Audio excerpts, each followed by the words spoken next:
मैंने आपसे कहा था कि 45 वीडियोज आपकी लाइफ बदल देंगे, तो 3 वीडियो बना चुका हूं जिससे कि आप अपनी एक किताब लिख सकते हैं मैथ की, वो भी एक्सपर्ट लेवल पर। मतलब कि आपको हर वो चीज पता है कि मैथ कैसे काम करती है। वो किताबों में नहीं मिलेगा, लेकिन आपको पता होने की वजह से वो आसान हो जाएगा। मतलब कि जब आप बुक लिखेंगे ना, तो आप खुद ही ये सब पता कर लेंगे कि जो मैंने यहाँ ऑप्शन दिए वो सही है, गलत है, कैसे वर्क करते हैं। तो मैं 3 वीडियो बना चुका हूं जिसमें मैंने आपके साथ क्या शेयर किया। पहला, कि संख्याएं कैसे बनी, जीरो कैसे आया, और जो काउंटिंग है वो उल्टी कैसे लिखी गई। आज भी उल्टी ही लिखी गई है और उल्टी ही चल रही है, ठीक है। मतलब वो सीधी नहीं लिखी गई। पूर्णांक कैसे आया, मतलब दुनिया कोई चीज माइनस में कैसे आई, प्लस कैसे आए, माइनस कैसे आया, फिर मल्टीप्लाई और डिवाइड कैसे आया, और क्या प्लस और माइनस का ही रूप मल्टीप्लाई और डिवाइड है। अब चौथे वीडियो में मैं क्या पढ़ाने जा रहा हूं कि जितनी भी गिनती है, दुनिया की सारी गिनती, उसका एक स्थान होता है, एक जगह होती है। जैसे 1 2 3 4 5, ये जो 5 वाली जगह है ये हमेशा यहीं पर रहेगी, कभी चेंज नहीं होगी। 6 7 8 9 10, ये जो 7 वाली जगह है ये यहीं रहेगी, और ये हमने जब गिनती बनाई थी तभी निश्चित कर दिया था। ये क्या है, ये कांस्टेंट है, ठीक है, यानी कि निश्चित है। और दुनिया में हम कुछ नहीं करते, सिर्फ इन्हीं जगहों को जानने के लिए जोड़ करते हैं, गुणा करते हैं, भाग करते हैं, आपका भिन्न करते हैं। मतलब टोटल पूरी मैथ सिर्फ इस जगह को बनाने के लिए, चाहे वो दशमलव में हो या किसी में भी हो, ठीक है। पहले मैं वीडियो बता चुका हूं, अगर दशमलव में है तो 4 और 5 के बीच को भी मैंने 100 भागों में डिवाइड कर दिया, और यहां पर हमारे पास दशमलव में वो चीज आ गई। सिंपल है, और मैं आगे आके हर चीज प्रूव भी करता जाऊंगा, ठीक है। अभी यहां पर क्या मैं बता रहा था कि इनको सॉल्व करने का तरीका ही केवल पूरी मैथ की बुक्स है। अब हम समझते हैं कि इनको हमने सॉल्व करना कैसे सीखा। इसके लिए किसी महान आदमी ने, बहुत सारे महान लोगों ने कहा कि हम इनको पता करते हैं। आज मैं आपसे कह रहा हूं कि आप अगर रात में बैठ जाएं तो ना जाने कितनी ट्रिक और टिप्स बना सकते हैं, और आज मैं बताने वाला भी हूं, ठीक है, कैसे। ये सारी संख्याएं हमारे पास, इसे छोड़ के हम सबसे पहले समझते हैं कि डिविजिबिलिटी क्या होती है। डिविजिबिलिटी यानी कि ये एक तरीका है, ठीक है, किस चीज का, ये एक तरीका है किसी भी चीज के डिवाइड करने को। मतलब कि इसको हम ट्रिक कह सकते हैं, कोई कहता नहीं है, लेकिन ये एक ट्रिक ही है। प्लस भी एक ट्रिक है, माइनस भी, डिवाइड, सब चीज एक ट्रिक है। तो ये भी एक ट्रिक है डिविजिबिलिटी, यानी कि विभाज्यता। विभाज्यता, विभाज्यता का मतलब कोई ऐसी संख्या जिसको हम छोटा कर दें, इतना छोटा कर दें कि अब उसको हम आसानी से उसका भाग दे सकें। सपोज दैट हमारे पास एक संख्या है, मान लीजिएगा, क्या आपको लगता है कि हम इसका पहाड़ा याद करके इसको काट सकते हैं? नहीं काट सकते। तो किसी ने कहा ऐसे हम किस किस चीज का पहाड़ा याद कर सकते हैं? आप बताइएगा, आपको कितनी टेबल याद है 1 से 20 तक? हम बोले चलो किसी को 30 तक याद होगी। क्या आपको 236 का पहाड़ा आता है? नहीं आता है ना। तो हम 236 का क्या डायरेक्ट भाग इसमें 2838 में दे सकते हैं? 2848 में नहीं दे सकते।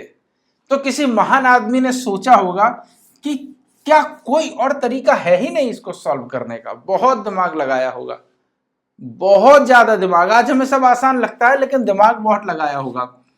तो इसने कहा इसको आसान करने का तरीका एक ही है कि अगर ये छोटा हो जाए और ये छोटा हो जाए तो हम इसको आसान कर सकते हैं। अब ये छोटा होगा तो उसी क्रम में ये छोटा होगा। ऐसा नहीं है कि ये छोटा हो गया एकदम से और ये तो उतनी संख्या रही, नहीं। भाग करने का रूल अभी मैं आगे भी आपको बताऊंगा ये सब चीजें कैसे हुई, ठीक है। आज जो पढ़ रहे हैं उसको समझो। जो जितना ये कम होगा उतना ही ये कम होगा। अगर ये दुगना कम हुआ तो ये भी दुगना कम होगा। अगर ये 10 गुना कम हुआ तो ये भी 10 गुना कम होना चाहिए, तभी आंसर सही आएगा। ऐसा नहीं कि नीचे का तो कम हो रहा है और ऊपर का कम हो ही नहीं रहा है। तो किसी ने सोचा कि इसको सॉल्व करने के बहुत सारे तरीके निकाल लेते हैं। तब हमारे पास आई डिविजिबिलिटी, यानी कि एक ऐसा तरीका जिससे हम भाग को सॉल्व कर सकते हैं। मल्टीप्लाई बहुत कठिन है, क्योंकि उसमें हमने बहुत ज्यादा ट्रिक और टिप्स आज तक नहीं बना पाई लेकिन इसमें हमने ढेरों ट्रिक और टिप्स बनाई घटाने में और खासतौर से आपके क्या नाम है डिवाइड में, ठीक है। इसी में ज्यादा हमें ट्रिक और टिप्स चाहिए थी। तो उसने सोचा कि हर एक चीज एक क्रम बन रही है, जैसा कि मैंने बताया सम विषम इवन ऑड और आपका प्राइम नंबर को प्राइम नंबर ये सब बता दिया। जाकर देखना वीडियो, तीनों के तीनों इंपॉर्टेंट है, ठीक है। तो 2848 किसी ने कहा कि अगर ये ऊपर नीचे का हमें पता चल जाए किस संख्या से कट रहा है तो हम इसको सॉल्व कर सकते हैं। अब देखिएगा ये 2 से कट रहा है, 2 एकम 2, 2 चौको 8, 2 दूनी 4, 2 चौको 8 बटे 2 एकम 2, 2 एकम 2 और 2 अट्ठे 16। फिर इसे 2 से काटते, 2 सत्ते 14, 2 एकम 2, 2 दूनी 4, 2 पंचे 10, 2 निम 18, 9 10 11 12, यानी कि अब संख्या क्या होगी हमारे पास 712 बटे 59, ठीक है। अब हमें क्या करना होगा, अब हम 59 का पहाड़ा पढ़ के इस संख्या को काट सकते हैं। बिल्कुल इजी है कि अगर हमें अब 59 का पहाड़ा आएगा तो हम इस संख्या को काट सकते हैं, या फिर ये 59 में भी कोई विभाज्य। तो हमने एक चीज सीख ली कि 59 का पहाड़ा आसान होगा। कुछ ऐसी संख्या है खास तौर से, मतलब हर एक संख्या प्राइम नंबर जिसकी हमें टेबल ही याद करनी होगी या फिर कोई ट्रिक ढूंढनी होगी जिससे कि हम उसको सॉल्व कर सके। तो क्या हर प्राइम नंबर की कोई ट्रिक्स होती है? मैं कहूं यस, हर एक प्राइम नंबर की कोई ना कोई ट्रिक होती ही है। आगे हम बताएंगे क्या, क्योंकि अभी तक हमने 11 तक ट्रिक पढ़ी, यानी कि डिविजिबिलिटी 11 तक तो पढ़ी है और 25 तक पढ़ी है, लेकिन इसके आगे क्या हमें 13 की आती है, क्या हमें 17 की आती है, 19 की आती है, क्या हमें 23 की आती है, क्या हमें 29 की आती है, क्या हमें 31 की आती है, क्या हमें 37 की आती है, क्या हमें 41 की आती है, क्या हमें 47 की आती है, 50 51 52 53, क्या हमें 53 की आती है, 54 55 56 57 आता है, हाँ शायद आता है 58 59। क्या हमें इनकी टेबल आती है? नहीं आती ना, लेकिन ट्रिक आती है।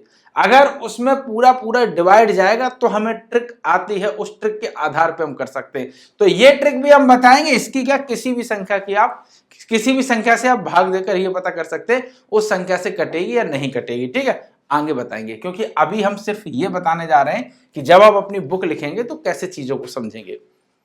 यहां पर क्या बताया कि अब ये संख्या हमारे पास छोटी हो गई। इस संख्या को कोप्राइम भी कहते हैं। क्यों कहते हैं? कोप्राइम वो नंबर होते हैं जो आपस में नहीं कटते हैं और आखिरी में हमें वही लाना होता है कि ऊपर वाली संख्या नीचे वाली संख्या को अब छोटा नहीं कर सकती है, तो डायरेक्ट हमें टेबल पढ़नी पड़ेगी। तो इसको छोटा करने का जो नियम है वही डिविजिबिलिटी कहलाता है।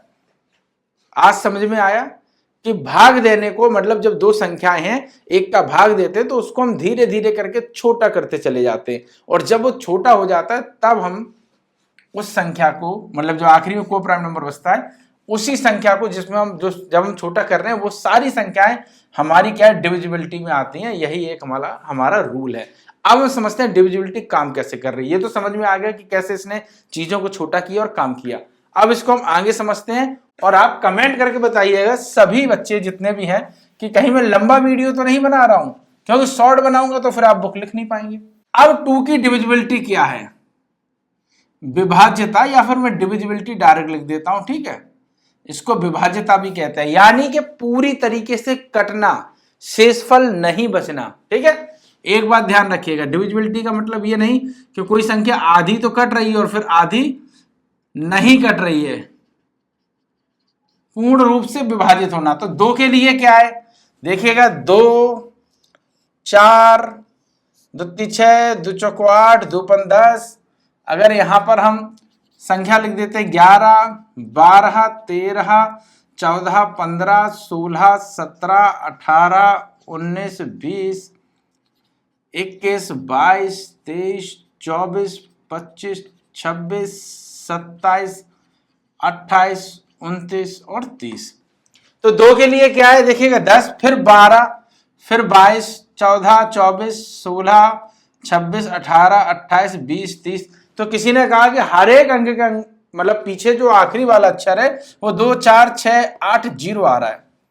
इसका मतलब कि 2 से कटने वाली संख्या 2, 4, 6, 8 और 0 आखिरी में आए, या फिर 2 के टेबल से वो संख्या कट जाए जो उसका आखिरी अंक है, पहाड़ा आएगा। यानी कि बात एक ही है, 2 एकम 2, 2 दूनी 4, 2 तीन 6, 2 चौका 8, 2 पंद्रह 10, ये सब आ रहा है। तो अब दुनिया का कोई भी नंबर हो, आप आंख मीच के लिख दो 6, 7, 8, 9, 2, बस आखिरी में 0 लगा दो, या आखिरी में 2 लगा दो, या आखिरी में आप 4 लगा दो, या फिर आप क्या करो 9 की जगह आप कर दो 8 कर दो, मतलब ये सारी संख्याएं 2 से कट जाएंगी। तो डिविजिबिलिटी बाई 2, ठीक है। 3 के लिए क्या है यहीं पर हम समझते हैं, 3 एकम 3, 3 दूनी 6, 3 तिरका 9, इसको हटा देते हैं। कोई बहुत दिमाग लगा रहा होगा तब ये सब चीजें सीखी होंगी। और 3 चौकू 12, यहां पर कुछ चीजें बदल गई, 3 पचे 15, 3 छंग 18, फिर देखो यहां पर ये दोनों के बाद यहां 3 सत्ते 21, 3 8 24, 3 निम 27 और 3 ढाई 30। अब देखिएगा कितनी चीजें बदल गई, यहां पर कोई सिस्टम समझ में नहीं आ रहा। अगर 3 3 3 3 3 3 5 की वो 6 की जगह 6 6 होता तो एक रूल फिर हो जाता कि 3 की टेबल पढ़ते और आखिरी में पहाड़ा चला जाए, आखिरी अंक में, आखिरी डिजिट में, ठीक है। यहां पर सिस्टम नहीं बन रहा, यहां पर हर बार एक प्रॉब्लम और हो रही है कि एक सम आ रहा, दूसरा एक विषम आ रहा, दूसरा सम, एक इवन, एक ऑड, यही क्रम चल रहा है। तो इसके लिए एक रूल, मतलब जिसने भी सोचा होगा, बहुत दिमाग लगाया होगा, फ्री में आपको मिल रहा है। 1 और 2 इसने इसको जोड़ा तो कितना हो गया, 1 और 2 जोड़ा इसने कितना हो गया, 3 हो गया। और ये जा रहा 1 और 5 जोड़ा तो कितना हो गया, 5 और 1 6 हो गया। 1 और 8 जोड़ा तो कितना हो गया, 9 हो गया। 2 और 1 जोड़ा तो कितना हो गया, 3 हो गया। 2 और 5 जोड़ा तो कितना हो गया, 6 हो गया। 2 और 7 जोड़ा तो कितना हो गया, 9 हो गया। यानी कि जब हम इनको जोड़ रहे हैं और वो 3 की टेबल में जा रहा है, यानी कि 3 3 दूनी 6, 3 तिरका 9। आप कहेंगे अगर कोई बड़ी संख्या है तो उसका तो 27 भी हो सकता है, बात वही है, 27 आया तो 2 + 7 = 9। यानी कि अंत में अगर आप जोड़ते रहेंगे, उस संख्या को जोड़ते ही रहेंगे, फिर जोड़ा, आपको लग रहा है 3 की टेबल में जा रहा है, उसको फिर जोड़ेंगे, तब भी वो आखिरी में 3 6 9 ही आएगा। आखिरी का जब जोड़ेंगे, जब लास्ट आएगा तो लास्ट हमारा 1 डिजिट में यही आएगा।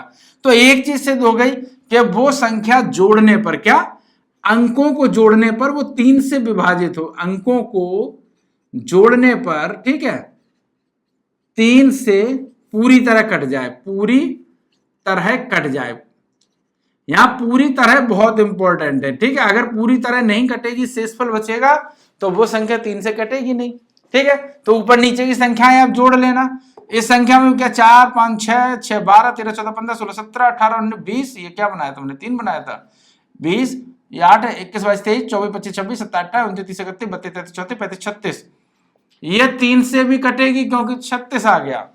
और अगर इसको और सोल्व करते हैं 6 7 8 9 आ गया, मतलब 3 6 7 8 9, तो ये संख्या 3 से भी कटेगी और 2 से भी कटेगी, कंफर्म, कोई प्रॉब्लम। 4 के लिए क्या रूल है, जो 2 का रूल है वही 4 का रूल है, लेकिन कुछ चीजें बदल गई। 2 में पहला अंक आखिरी डिजिट देखा जाता था, जैसे कि 1 2 4 ये वाले डिजिट को देखा जाता था। 4 में क्या करना है, 4 में हमें 2 डिजिट लेनी है, ठीक है। ये भी इसी रूल से आया, किसी ने बार बार उसको प्रैक्टिस किया और देखा कि हाँ अंक सिमिलर आ रहे हैं, मतलब कि ये चीज काम कर रही है। इसके आखिरी के 2 अंक, आखिरी के 2 डिजिट, ठीक है, 2 अंक। अच्छा 4 का ये है तो 8 का क्या होगा, सोचो, आखिरी के 3 डिजिट, 2 के लिए अंतिम डिजिट, ठीक है, अंतिम डिजिट, अंतिम अंक, ठीक है। आखिरी के 2 अंक पूरी तरह कट जाएं, ठीक है। तो 2 4 8 का तो आपको याद ही नहीं करना। 5 के लिए 5 एकम 5, 5 दूनी 10, 5 तिया 15, 5 चौको 20, 5 25, 5 छक्का 30। हर बार आ रहा है 5 और 0, भाई इतना ही अंतर है ना, उसी अंतर को तो ही हम डिविजिबिलिटी कह रहे हैं, जितना अंतर है वही डिविजिबिलिटी है, ठीक है। तो ये 5 और 0 अंत में आए। देखो अभी ये मैंने एक और ट्रिक बना ली, बहुत आसान है, अभी हम बताएंगे इसके लिए। 6 के लिए 6 देखिएगा, 6 के लिए क्या क्या, 6 कम 6, 6 दूनी 12। अब एक चीज तो सिंपल है, 6 तिया 18, 6 3 के पहाड़े में भी जा रहा है और 2 के पहाड़े में भी जा रहा है, तो जो 2 और 3 दोनों से कट जाए, ठीक है, 2 और 3 दोनों से कट जाए, दोनों से कटे, ठीक है, वही संख्या होगी, वही संख्या 6 से कटेगी। कैसे? 6 से कटेगी, ठीक है। कैसे? देखो 6 के बाद सीधा 12 आ रहा है, 2 से कटने वाली संख्या तो 2 भी है, 4 भी है, 6 भी है, 8 भी है। अब 8 हमारा नहीं जा रहा ना 6 से, तो जो 2 से कटे और जो 3 से कटे, 8 हमारा 3 से भी नहीं कट रहा है, लेकिन 3 से हमारा 9 कट रहा है, तो एक चीज पर ये नियम नहीं लागू हुआ, ये 2 और 3 दोनों का अगर कंबाइंड रूप है तो उससे ही जाएगा। तो 3 6 6 12, ये 2 से भी कट रही, ये भी 2 से कट रही, तो हर संख्या 2 से भी कटनी चाहिए, और जब उसको जोड़ ले तो वो 3 से भी कटनी चाहिए, तो वो संख्या हमारी 6 से कटेगी। 7 के लिए क्या रूल है? ये जो रूल है ये बहुत जगह काम करेगा। ये 27 वो कौन कौन सी आपके 17 के लिए भी काम करेगा, अभी हम बताएंगे कैसे। 19 20 21 22 23 24 25 26 27 37 के लिए भी काम करेगा, 47 के लिए भी काम करेगा। पूरा हम डिटेल में बताएंगे, अभी नहीं, आज जो मैं बता रहा हूं इसको समझो, क्योंकि आपको किताब लिखनी है ना, तो यहीं तक सीख ली, उसके बाद वो तो सब एडवांस लेवल पे पहुंच जाएगा, ठीक है। हम बताएंगे, बहुत सिंपल ट्रिक है। 7 के लिए क्या है? आखिरी के अंक का दोगुना कर दे, जो भी संख्या है आखिरी के अंक का दोगुना कर दें, आखिरी के अंक का दोगुना कर दें और बची संख्या में संख्या से उसे घटा दें, ठीक है, से उसे घटा दें, मतलब अंतर, ठीक है, और वो 7 से जाए या फिर 0 आए, 7 से पूरी तरह कटे या फिर 0 आए, ठीक है, 7 से पूरी तरह कट जाए या फिर 0, जैसे कि 147, तो 7 जो आखिरी डिजिट है 7 दूनी 14 होता है, ठीक है, यानी कि 7 दूनी 14, तो इस 14 को जो बची हुई संख्या है 14 माइनस 14 इक्वल 0, ठीक है। या फिर कोई रैंडम संख्या ले लेते हैं,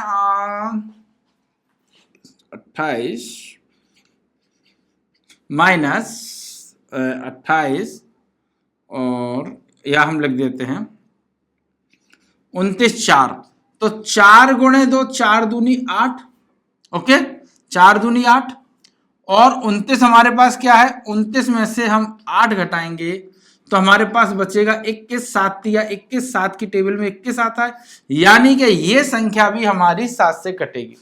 अब समझ में आया? आखिरी के डिजिट का दोगुना करने के बाद जो संख्या रह गई है उसमें से घटाने पर। अब 8 का देख लेते हैं, 8 के लिए क्या रूल है? 8 के लिए?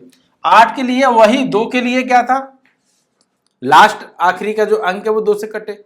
4 के लिए जो 2 लास्ट डिजिट है वो पूरी तरीके से कटे। 8 के लिए जो 3 लास्ट डिजिट है, अच्छा यहां पर मैं एक चीज भूल गया था, 2 में आपका 1 0 आ रहा था क्योंकि 2 पंचे 10, 4 के लिए डबल 0 आना चाहिए, तो 8 के लिए आखिरी में 3 0 आना चाहिए, चाहे वो कोई भी संख्या, मान लीजिएगा 2000 लिखी हुई है तो ये 8 से कटेगी, 2 4 6 0 0 0, अगर ये 3 डिजिट आ गए तो ये 8 से कटेगी, 2 से भी कटेगी और 4 से भी कटेगी। अगर यहां पर सिर्फ 2 डिजिट है तो ये 4 से कटेगी, 8 से गारंटी नहीं है, ठीक है। 8 के लिए 3 अंक करना है, ठीक है, अगर इन तीनों का 8 का पहाड़ा इन तीनों में चला जाए, पूरी तरीके से विभाजित हो जाए तो 8 से कटेगी। तो लास्ट 3 डिजिट, क्या लास्ट 3 डिजिट, ठीक है, पूरी तरीके से अगर विभाजित हो जाते हैं, लास्ट 3 डिजिट्स अगर पूरी तरीके से इसको काट देते हैं, 8 के पहाड़े में आते हैं, पूर्णतः विभाजित हो जाते हैं, तो वो 8 से कटेगी, ठीक है। 9 के लिए क्या है, वही जो 3 का रूल है वही 9 का रूल है, क्योंकि 3 और 9 तो एक ही तरीके से, यानी कि उनका योग अगर 9 के पहाड़े में आए, जैसे कि 2 27 9 दूनी 18 19 और 8, ये संख्या 9 से कटेगी। कैसे पता चलेगी? क्योंकि 2 + 7 + 1 + 9 + 8, 7 8 9 10 11 12 13 14 15 16 17 18 19 20 21 22 23 24 25 26 27, 27 इनका योग हुआ, जो कि 9 की टेबल में आता है, 9 तिया 27, तो ये संख्या 9 से पूर्ण रूप से विभाजित होगी। 10 के लिए क्या है? 10 के लिए 10 20 30, यानी कि आखिरी डिजिट 0 होना चाहिए, सिर्फ 0 होना चाहिए, वो संख्या पूर्ण रूप से 10 से कटेगी, ठीक है, 10 से कटेगी। 11 के लिए रूल क्या है? 11 के लिए रूल है कि उसका सम और विषम, मतलब कि सम और विषम जो नंबर है, विषम डिजिट को जोड़ने पर या तो वो 2 से, या तो वो 11 से विभाजित हो जाए पूर्णतया कट जाए, ठीक है, कट जाए, या जीरो आ जाए, ठीक है, आ जाए जोड़ने पर, मतलब कि उनको जोड़ने पर उनका अंतर, क्या, उनका अंतर 11 से पूर्णतः, जैसे कि 1 to 1, तो पहला ये है, दूसरा ये है, तो ये 1 + 1 कितना हो गया? 2 हमने जोड़ दिया, और ये 2 है तो इसको 2 हमने, 2 तो 2 ही है तो इसको हमने 2 लिख दिया। इन दोनों का अंतर, 2 ये बचे, तो इन दोनों का अंतर या तो 0 आ जाए या फिर 11 के पहाड़े से पूरी तरीके से कट जाए। मान लीजिएगा एक और है, 11 दूनी 22, 11 तिया 33, 34, 35 और 22। क्या ये संख्या 11 से कटेगी? बिल्कुल सिंपल है, देखते हैं। 3 और 2 5, और ये बीच वाला अंक 5, 5 में से 5 गए 0, यानी कि ये संख्या पूरी तरीके से 11 से कटेगी। अच्छा, एक बड़ी संख्या लिख लेते हैं, 11 दूनी 22, 11 तिया 33, 34, 35, और फिर 11 दूनी 22, 23, 24, 11 दूनी 22, 23 और 1, ठीक है। क्या ये संख्या 11 से पूरी तरीके से कटेगी? सिंपल सा, हमें क्या करना है, पहला अंक, फिर दूसरा और फिर तीसरा, मतलब एक अंक छोड़ के, तो 3 और 3 6, वो 3 4 5 6 7 और 1 8 हो जाएगा। जाके इसको और इसको जोड़ेंगे तो 5 6 7 8 हो गया, तो 8 में से 8 गया 0, यानी कि ये पूरी तरीके से 11 से कटेगी। अब बात समझ में आई। 25 के लिए क्या रूल है? 25 के पहाड़े में तो वही दो चीजें, 25 से कम 25, 25 दूनी 50, 25 तिया 75। तो 25 की टेबल में क्या, 25, 50, 75 और 00, मतलब 100 आता है ना। तो बस ये जो अंक अगर आ जाए तो समझ लेना वो 25 से पूरी तरीके से कटेगी, ठीक है, पूरी तरीके से कटेगी। तो 25 का भी रूल समझ में आ गया। बाकी का अगर आप बताएंगे तो 17, 37 वाला हर संख्या का हम रूल आपके साथ शेयर करेंगे, वो बहुत सिंपल है, ठीक है, बताएंगे कैसे होगा। तो फिर आप बताइएगा, कमेंट करिएगा। अब आपको यह समझ में आया कि विभाज्यता कैसे काम करती है। हर एक नंबर को अगर हमको सॉल्व करना है तो बिना इसके सॉल्व होगा ही नहीं, क्योंकि बहुत कठिन हो जाएगा। मान लीजिए कोई संख्या लाखों में लिखी है, अरबों में लिखी है, और उसका लाखों वाली किसी संख्या से भाग देना है, तो क्या हम डायरेक्ट पहाड़ा पढ़ेंगे? अरे बहुत कठिन हो जाएगा भाई, नानी याद आ जाएगी। तो हमने क्या है, उसको सॉर्ट करने का तरीका ढूंढा। अक्सर वो संख्याएं मतलब सॉल्व हो जाती हैं, क्योंकि या तो दोनों सम होंगी, या कहीं ना कहीं 3 से कटेंगी, कहीं ना कहीं 5 से कटेंगी, 17 से कटेंगी। कोई ना कोई ऐसा अंक होगा जो दोनों को आपस में जरूर काट रहा होगा, क्योंकि संख्याएं बड़ी हो गई हैं। तो जितनी बड़ी होंगी उतने चांस ज्यादा बढ़ेंगे, जितनी ज्यादा बड़ी होंगी उतने चांस और ज्यादा बढ़ेंगे कि वो किसी ना किसी इन्हीं संख्याओं से कट जाएगी। हम तब तक उसे काटेंगे जब तक संख्याएं छोटी ना हो जाए। जो नीचे वाली संख्या है जिससे हमें भाग देना है, वो हो सकता है कभी कभी 3 पर आ जाए, हो सकता है कभी कभी 0 पर, वो 1 पर आ जाए, मतलब पूरी की पूरी संख्या उसी संख्या से छोटा कर करके विभाजित कर लें। तो ये डिविजिबिलिटी बहुत इंपॉर्टेंट है, पढ़िएगा, और इसी के आधार पे आप अपने कम से कम 10 सवाल बनाइएगा। सर हमें तो सवाल बनाने आते ही नहीं है।